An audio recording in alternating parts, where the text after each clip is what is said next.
अस्सलामुअलैकुम। और जनाब ज़फ़र अब्बास साहब की रिवो डाला जो है, उसने दो नौजवानों को ज़ख्मी जो किया था, उस पर गुज़िश्ता रोज़ मैंने वीडियो बनाई थी। और ये देख के नहायत दुख हुआ कि जो कौम जो है नताशा ने जो मर्डर किया था आमना आरिफ का, उस पर यकजा थी, वो कौम जो है मुझे मुंतशिर नज़र आई। उसमें से बहुत से लोगों का ये कहना है कि ज़फ़र अब्बास इलाज करवा तो रहा है खान बच्चों का।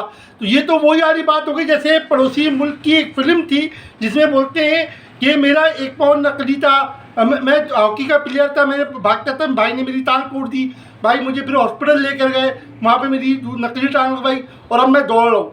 तो भाई खुदा का खौफ करो। एक तो ज़फ़र अब्बास की गाड़ी ने जो है वो कानून तोड़ा है, सही है। तो कानून सबके लिए यकजा होना चाहिए, चाहे वो नताशा हो, चाहे वो लियाकत महसूद हो, चाहे वो ज़फ़र अब्बास हो, चाहे वो अरगमान हो। लेकिन हमारे यहाँ कौम बस अक्ल व शऊर से आ रही है। इस पर पूरा सोचिएगा। जज़ाकल्लाह। अल्लाह हाफ़िज़।